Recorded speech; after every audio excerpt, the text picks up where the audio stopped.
Friends வணக்கம். நான் இன்றைக்கு கேசரி செய்து காட்ட போகிறேன். இப்போ தேவையான பொருட்கள் என்னென்னு சொல்லி பார்ப்பேன். நான் 1 கிலோ ரவை எடுத்து வறுத்து வச்சிருக்கிறேன். இது 1 கிலோ சீனி மற்றது நான் நெய் ஜிஆர்பியில் தான் யூஸ் பண்ணுறேன். நான் அதை எடுத்து வச்சுக்கிறேன்.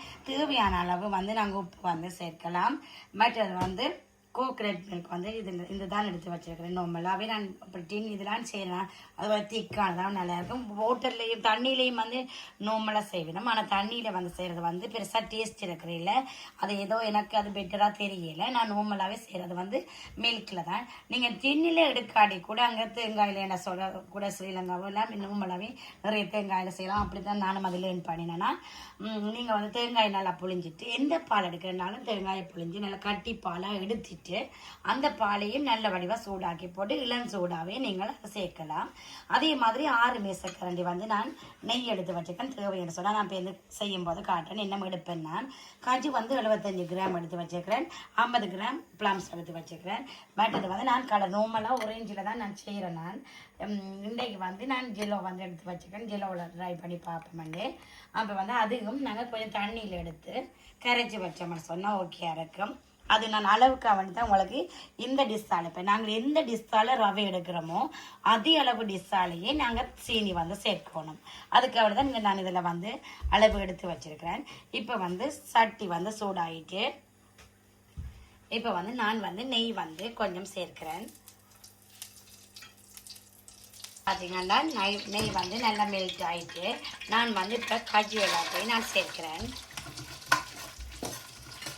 இதையும் நல்ல வடிவாக கொஞ்சமாக ஒரு நல்ல எரிஞ்சு வர விடாமல் நாங்கள் கையே விடாமல் இப்படி அதாவது மெல்லிய நெருப்பிலேயே நல்ல கோல்டன் ப்ரௌனாக வரும் வரைக்கும் இப்படி நாங்கள் இதை வறுத்தெடுப்போம்.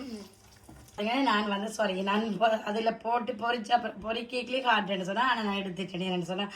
இதையும் பாருங்கள், இதையும் மாதிரி கோல்டன் ப்ரௌனில் எடுத்துட்டு இதையும் நாங்கள் லைட்டாக இப்படி டோஸ்ட் பண்ண வேண்டாம். சரி, இப்போ அந்த ஆல்ரெடி டோஸ்ட் பண்ணி வச்சுருந்த ரவையை வறுத்த ரவையை நான் இப்போ அந்த நெய்யிலேயே நான் சேர்க்கிறேன். இப்போ நெய்யில் சேர்க்கிறேன். இப்போ மெல்லவா இப்படி வரணும். அதே அளவு நாங்கள் இப்போ என்ன செய்ய போகிறோம் வேண்டாம். சீனியும் அதே அளவு அந்த ஒரு கப்பில் நான் அளந்த எந்த கப்புனாலும் நீங்கள் ஓகே. அதே அளவு 1 கப் ரவை எந்த கப்பில் எடுத்தாலும் அதே கப் அளவுலேயே நீங்கள் சீனியும் எடுத்தீங்கன்னா கரெக்டாக இருக்கும். இப்போ அதே அளவு எடுப்போம். பார்த்தீங்கன்னா தெரியும். இந்த பாருங்கள், அதே அளவு நான் சீனியும் எடுத்து வச்சுக்கிறேன். இப்போ அதையும் இதோட நான் சேர்க்கிறேன். இப்போ இதையும் நல்ல வடிவாகும். ஆல்ரெடி நான் வறுத்ததை தான் அந்த சீனியோட சேர்ந்து நல்ல வடிவாக மெல்ட் ஆகி இந்த கட்டியாக இருக்கிறது எல்லாமே இல்லாமல் போய் நல்ல உளிர்ந்த மாதிரி நல்ல வடிவாக வரம் வரைக்கும். அது உங்களுக்கு கொஞ்சம் கூட வறுபட்டு உங்களுக்கு தெரியும் அந்த வாசம்.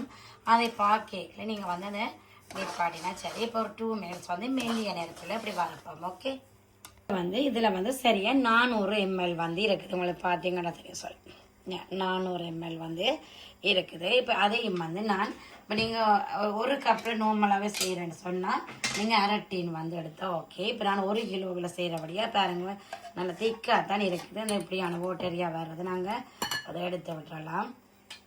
இப்போ பார்த்தீங்கன்னா இதையும் நான் மெல்லிய நெருப்பில் இதோட கொஞ்சம் தண்ணி சேர்த்து இதையும் நான் வடிவாக காய்ச்சிருக்கணும். ஏன்னா காய்ச்சிட்டு கொஞ்சம் நாங்கள் எடுத்தோம்னா அது ஒரு நாள் இருந்தாலும் வெளியால் இருந்தாலும் அது பழுதாக்குவாது. அப்போ நாங்கள் இதோட ஒரு கொஞ்சமாக ஒரு தண்ணி சேர்க்குறேன். பார்த்தீங்கன்னா தெரியும். இப்படி தண்ணி சேர்த்துட்டு இப்படி மெல்லிய நேரத்தில் காய்ச்சிட்டு எடுத்தால் சரி. இப்போ இதுவும் நல்ல வடிவாக இப்போ பாருங்கள் வறுபட்டு வந்துக்கிறேன். இப்போ என்னமோ 2 மினிட்ஸ் எக்ஸ்ட்ராவாக 2 மினிட்ஸ் விடுவோம். பார்த்தீங்கன்னா நான் டக்குனு முடிவெடுத்து இப்போ 2 கலராக செய்வோம்னு சொல்லி. அப்போ நீங்கள் குழம்பு தேவையில்லை. என்னென்னா ஒரு சட்டி ரவை எடுத்தோம்னு சொன்னால் எதால் என்றாலும் 1 கப்பாலேயும் 1 சட்டியாலேயும் 1 கப் ரவை எடுத்தோம்னா 1 கப் ரவை எடுத்தோம்னா 1 கப் சீனி, அதுக்கு 2 கப் தண்ணி கொதி நீர் எடுக்கணும் நாங்கள். அதே மாதிரி இப்போ நான் இப்போ செய்வதற்கு போவோம். நான் ஒரு இதை செய்ய போகிறேன். அப்போ இந்த ரவை இப்போ வறுபட்டிருக்கு. இப்போ இதோட நான் பால் சேர்க்க போகிறேன். பால் அரைவாசி பால் நான் இதில் எடுக்கிறேன். இதெல்லாம் ரெண்டாக நான் செய்கிற வழியாக ஒரேடியாக ஊற்றாமல் அரைவாசி சேர்க்கிறேன்.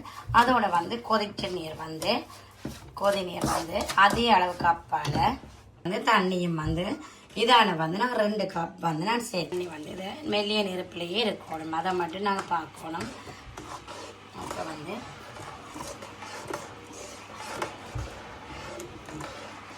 இப்போ வந்து அப்படியே மெல்லிய நெருப்புலையே எடுக்கணும். இதோட வந்து நான் சேர்த்து வச்ச கலரையும் வந்து ஆட் பண்ணுறேன்.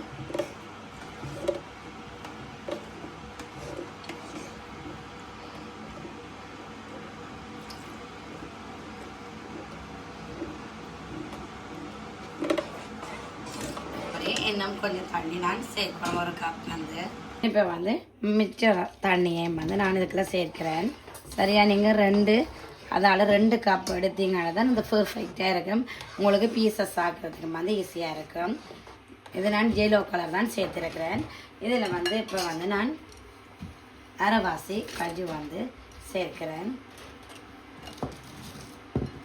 அதே மாதிரி அரைவாசி ப்ளம்ஸையும் வந்து சேர்க்கிறேன்.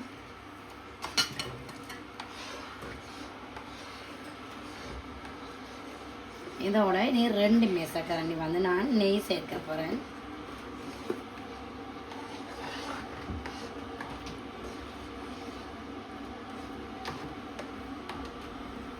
இப்போ வந்து 2 மேசக்கரண்டி நெய் வந்து சேர்க்கிறேன். இப்போ அதையும் நாங்கள் மெல்லவா அப்படி போட்டு மெல்லிய நெருப்பில் அப்படி கை விடாமல் நாங்கள் செய்தால் தான் அதில் அடியில் வந்து எரியாத மாதிரியும் நல்ல பர்ஃபெக்டாக வரும். இப்போ இப்படியே மெல்லிய நெருப்பில் அப்படி நாங்கள் செய்துகிட்டே இருந்தோம்னா தான் அது வந்து நல்ல வடிவாக சட்டியில் ஒட்டாத பதமாக வந்தால் தான் ஓகே இருக்கும். கொஞ்சம் வந்து இப்படி வரையக்குள்ள பார்ப்பேனே 1 pinch ஆஃப் சால்ட் வந்து நான் ஆட் பண்ணுறேன். ஓகே, இப்போ அதையும் நாங்கள் நல்ல வடிவாக அப்படி நல்ல வடிவாக மிக்ஸ் பண்ணி விடுவோம். மெல்லிய நெருப்பில் எப்படியே நாங்கள் அடியாக செய்தோம்னா இன்னும் 1 கரண்டி நெய் போட்டுட்டு அப்படியே மாறி மாறி நான் இல்லாமல் சேர்த்து இப்போ ஒரு 3 கரண்டி நெய் இதுக்குள்ள சேர்க்க போகிறேன். ஓகே, முதல் 2, இப்போ 2, 4, 5 கரண்டி மொத்தமாக நான் இதுக்கு சேர்த்துட்டேன். இப்போ இனி சட்டியில் ஒட்டாத பதமாக நல்ல வடிவாக இப்படி வரட்டுக்கோம். அதுக்கப்புறம் பார்ப்போம். இப்போ பார்த்தீங்கன்னா நான் இதுக்குள்ள 1 மேசக்கரண்டி வந்து ஏலக்காய் பவுடர் வந்து சேர்க்கிறேன்.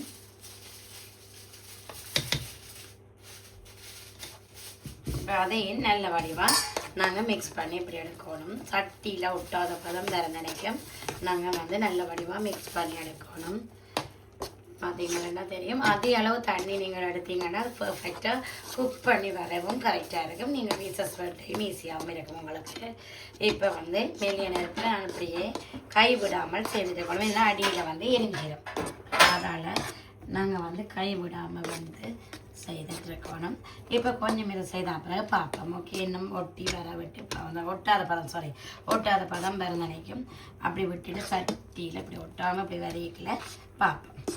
இப்போ பார்த்தீங்கன்னா சட்டியில் ஒட்டாத பதம் மாதிரி நான் இதை கொஞ்சம் நெய்யை உருக்கி போட்டு இப்போ வந்து நான் 2 மேசக்கரண்டி திருப்பியும் சேர்க்கிறேன்.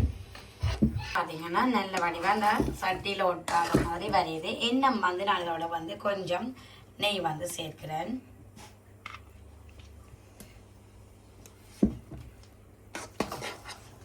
இப்படியே நல்ல வடிவாக அப்படி நாங்கள் எடுத்தோம்னா அந்த சட்டியில் ஒட்டாத மாதிரி இந்த பார்த்தீங்கன்னா தெரியும்.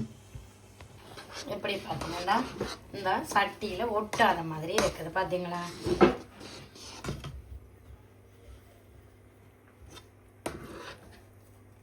பார்த்தீங்கன்னா தெரியும் பாருங்க. அப்படி 2 வடிவாக வேறு இது பார்த்தீங்களா எப்படி வடிவாக வந்துச்சுன்னு சொன்னால் தான் அது நாங்கள் ட்ரீயில் வந்து ஊற்றியில் வந்து பர்ஃபெக்டாக இருக்கும். எப்படி வந்து சட்டியில் ஒட்டாத மாதிரி வருவாங்க.